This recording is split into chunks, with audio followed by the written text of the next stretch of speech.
Good morning everybody. मेरा नाम मुकेश है और मैं आर्मी से रिटायर हुआ हूँ एज ए क्लर्क 31 जुलाई 2023 में। अभी उसके बाद मेरा जो था, मैंने अभी बीएड परसू की मैंने। अभी मेरा बीएड भी लगभग ख़त्म होने वाला है। तो अभी जैसे मेरे को पता चला कि अभी बीएड जब तक ख़त्म होगा तब तक मैं क्यों ना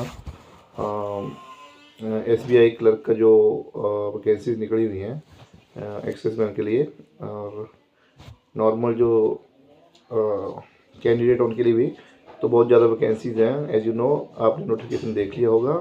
and you know that 2500 vacancy लगभग आई थिंक एक्सेस बैंक के लिए हैं एंड 40,000 ओवरऑल हैं। तो अच्छी अपॉर्चुनिटी है। कुछ स्टेट के लिए तो बहुत ही अच्छी है। हो सकता है उनकी जो कट ऑफ है बहुत ही लो जाए।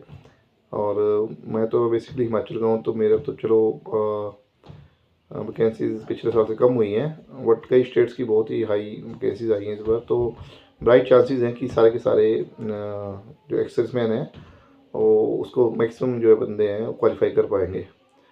तो इसमें ऐसा है कि देखो, स्टडी तो ऐसा है कि हम, आपको पता ही है कितने फौज में रहे और अभी कट ऑफ हो रखे हैं स्टडी से। अभी हमें दोबारा रीस्टार्ट करना होता है। तो यू नो काफ़ी मेहनत की ज़रूरत रहती है, क्योंकि एग्ज़ाम तो है ही, मतलब कट ऑफ तो इसमें भी रहेगी। ऐसा तो नहीं है कि ऐसे आपको या हमें एस्पिरेंट्स हमारे जैसे जो फौजी उनको ले लेंगे। तो जो मिनिमम उनको क्राइटेरिया हो तो हमें फुलफिल करना होगा। तो इसके लिए तो बताने की ज़रूरत ही नहीं कि we have to work hard. पर स्टिल देयर मैंने बहुत सी अभी वीडियो देखी जिसमें मैक्सिमम एक्सेसमैन की यही क्वेरी है कि what are the provision for disabled एक्सेसमैन।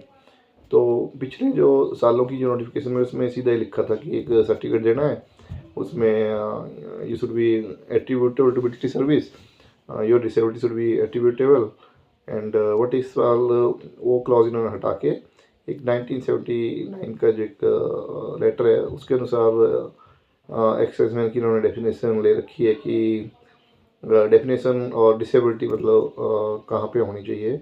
तो उसमें यू नो क्लियर कट लिखा हुआ है कि भाई जो डिसेबिलिटी है वो आपकी फील्ड एरिया या डिस्टर्ब एरिया में होनी चाहिए।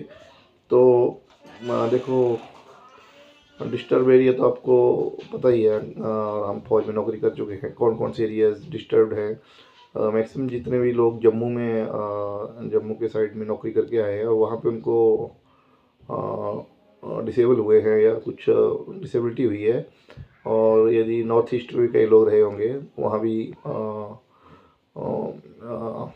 डेमोग्राफी वाइज जो है वो फील्ड एरियाज़ को निर्धारित किया गया हुआ है। तो बिल्कुल आप कन्फ्यूज़न में ना रहें कि यदि आपने फील्ड में आप कैटेगरी हुए हो तो you are eligible for this benefit of disability. और यदि आप पीस में हुए हो तो पहले तो पीस वालों को भी आप हम जो था देखा था कि एट्रीब्यूटेड होना चाहिए और they were accepting this type of disability also. But now उन्होंने थोड़ा चेंज किया है। तो हो सकता है जब आपका या हमारा डॉक्यूमेंटेशन होगा तो हो सकता है कि दे कैन चेक।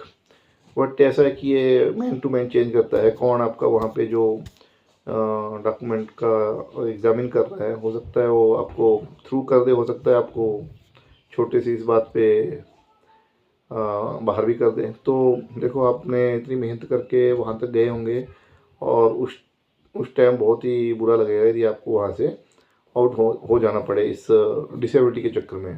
हाल तो आपने देखा है कि जो डिसेबिलिटी का जो डिसेबल एक्सेसमैन का जो मेरिट लिस्ट है और जो नॉर्मल एक्सेसमैन उनका मेरिट लिस्ट मेंस में जो है लगभग इक्वल होता है। फ़र्क इतना ही है कि ओनली जो प्रीलिम इनका जो टेस्ट रखा हुआ है इसमें जो है काफ़ी मतलब एग्जाम्पशन है इसके लिए, डिसेबल एक्सेसमैन के लिए इनकी बहुत ही, मतलब ये तो बहुत ही मिनिमम जाती है मेरिट, या तो फिर बिल्कुल जीरो वालों को भी ले लेते हैं। तो इसमें बेनिफिट ये कि आप मतलब मेंस एग्ज़ाम में आप अपीयर हो पाओगे यदि आप डिसेबल हो। अदरवाइज़ डिसेबल एक्सेसमैन को भी एक्स सर्विसमैन के बराबर ही मेरिट लिस्ट में आना होगा फाइनल एग्ज़ाम में, यानी मेन एग्ज़ाम में। तो देखो, जो जो लड़के अपने माइंड में किसी भी तरह का कन्फ्यूज़न लेके बैठे हुए हैं कि भाई कि हम डिसेबल हैं, हमें बेनिफिट है नहीं है, जिनको पता है ऑलरेडी, उनको कन्फ्यूज़न में है, ठीक है, तो मतलब क्लैरिटी भी उनके अंदर से ऑटोमेटिक आ ही रही है कि मैं कहाँ पे डिसेबल हुआ हूँ। यदि कोई अच्छा एग्जामिनर होगा डॉक्यूमेंटेशन चेक में, तो वो तो सीधा आउट कर देगा नोटिफिकेशन के बेस पे कि हमने ये मांगा है, आप ये नहीं कर पाए, आप इस क्राइटेरिया को फुलफिल नहीं कर रहे। तो इस प्रकार का आप आई थिंक आपको नहीं लेना चाहिए रिस्क कि आपको लेटर स्टेज में आउट होना पड़े। तो आप ऐसा जो भी एक्सेसमैन है उनको चाहिए कि वो जो बिल्कुल ऑथेंटिक हैं, जो बिल्कुल पता है मैं फील्ड में ही हुआ हूँ, और तभी वो डिसेबिलिटी का क्लॉज जो है वो फॉर्म भरते टाइम जो है वो क्लिक करें। अदरवाइज़ आप सिंपल एक्सेसमैन का भर दें कि बाद में आपको किसी प्रकार का जो है वो पछतावा नहीं होना चाहिए। हो सकता है कि जैसे एग्जामिनर थोड़ा सॉफ्ट हो तो वो थ्रू ही कर देगा कई लोगों को, पर अभी हम ये मान के नहीं चल सकते हैं ना कि अभी हमें कौन सा डॉक्यूमेंट जो इंस्पेक्शन करेगा वो जो सामने वाला जो बंदा होगा वो कैसा होगा। मैन टू मैन जो है बंदा चेंजेस होते हैं बिहेवियर में और उसके एटीट्यूड में भी, तो हो सकता है थ्रू कर दे, हो सकता है ना करे, तो आई थिंक उसमें रिस्क ही है। तो